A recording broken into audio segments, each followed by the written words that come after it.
नमस्कार दोस्तों, आप जुड़ चुके हैं रियल न्यूज़ हरियाणा के साथ और आज बद्दोवाल टोल पर पहुंचे हैं जहां पर घासी राम नैन की चौथी पुण्यतिथि मनाई जा रही है और वहां पर उनको श्रद्धांजलि देने के लिए किसान नेता हैं रवि आज़ाद, जो लगातार सुर्खियों में रहते हैं, फेसबुक पर लाइव आते हैं, सरकार को चेतावनी देते रहते हैं। तो आज हमारे साथ जुड़े हैं, उनसे जानेंगे कि आज यहाँ पर आने का मेन मकसद उनका क्या था और आगे की क्या रणनीति है। सर नमस्कार।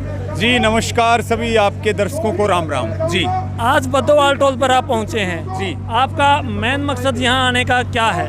देखिए, आज का मुख्य उद्देश्य था, हरियाणा के बहुत महान किसान नेता रहे हैं चौधरी घासी राम नैन जी।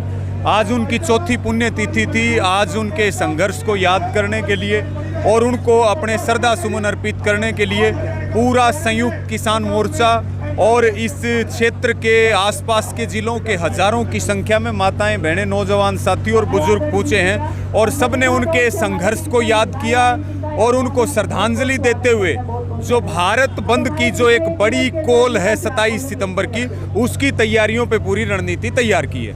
देखिए, सरकार की खुद की रिपोर्ट आई अभी एनएसओ की, और एनएसओ की रिपोर्ट में उन्होंने माना कि किसान की 58% उसकी आय घट रही है।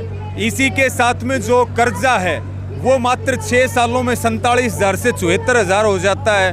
जो उपज से उसको होने वाली कमाई है वो लगातार घट रही है और किसान जो वो मजदूर बनता जा रहा है। तो निश्चित तौर पे ये आंदोलन जो 3 काले कानूनों के खिलाफ शुरू हुआ था, जो कानून एमएसपी के कानून की मांग को लेकर के शुरू हुआ था जो आंदोलन, वो अब कहीं न कहीं लोकतंत्र को बचाने का आंदोलन बन चुका है। और इसी के तहत अब मिशन उत्तर प्रदेश के ऊपर पूरा ध्यान लगाया जा रहा।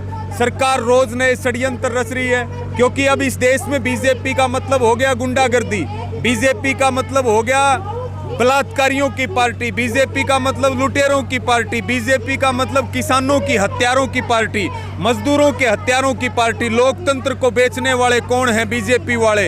इस देश में तानाशाही करने वाले कौन हैं? बीजेपी वाले।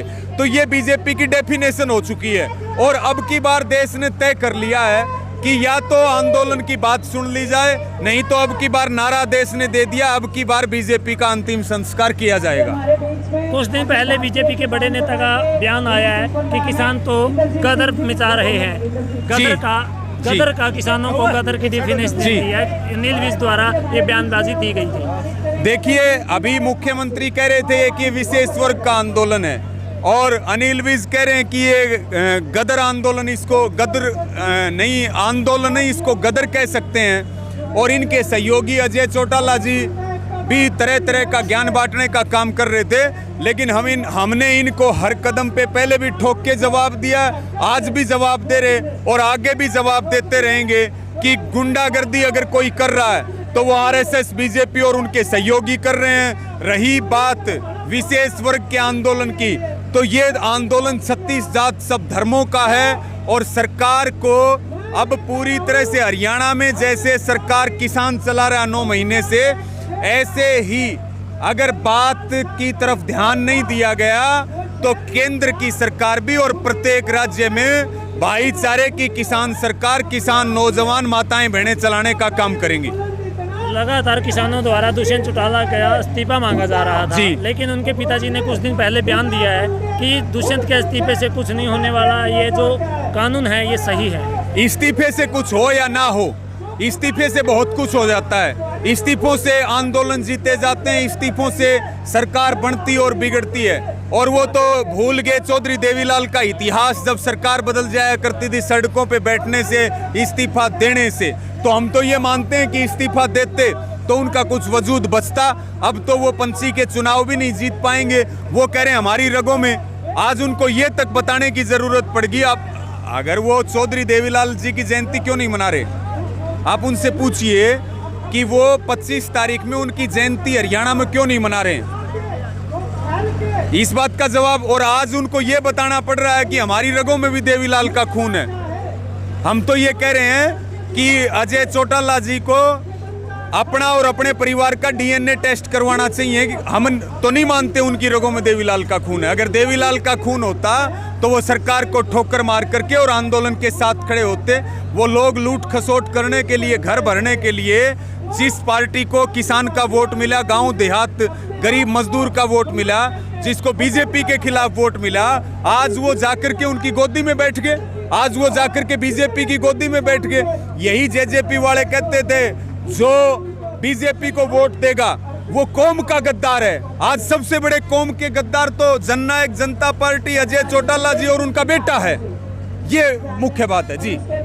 लगातार हरियाणा के अंदर मनोहर लाल खट्टर को बदलने के कयास लगाए जा रहे हैं। अगर सीएम मनोहर लाल खट्टर को बदलकर किसी और को इस पद पर बिठाया जाता है तो किसानों का इसका कितना फायदा होगा? देखिए, दो चीजें अभी ट्रेंड चल रहा है, मुख्यमंत्री बदलने का, उसके बाद में मंत्रिमंडल बदलने का।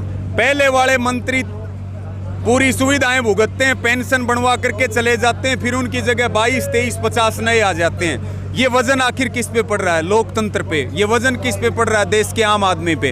हमारा मुद्दा ये नहीं है कि सीएम बदल रहे हैं, सीएम नहीं बदल रहे हैं, हमारा ये मुद्दा नहीं है। लेकिन हम तो कह रहे हैं जब सारे देश में ही ट्रेंड चल रहा है सीएम बदलने का, तो एक बार मनोहर लाल खट्टर को भी बदल दो। आगे जो आएगा आए तो इसका भी बाप का, जो भी आएगा, लेकिन बदलने का अभियान चल रहा है, मुख्यमंत्री बदलने का, तो फिर खट्टर जी को भी बदल दीजिए।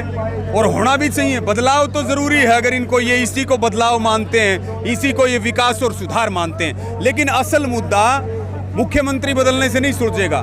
मुद्दा सुलझेगा किसान की बात सुनने से, समस्याओं का हल होगा आम जनमानस के लिए काम करने से, भ्रष्टाचार को बंद करने से। इनसे जो है समाधान होने वाला, मुख्यमंत्री से समाधान नहीं होने वाला। आखिरी सवाल है, आप सरकार को क्या चेतावनी देना चाहते हैं? देखिए, हम तो एक स्पष्ट सीधी सी बात है कि हम तो हरियाणा की सरकार को ये कहेंगे कि वो अड़ंगा डालने का काम ना करे, नहीं तो फिर उनकी ईंट से ईंट बजेगी।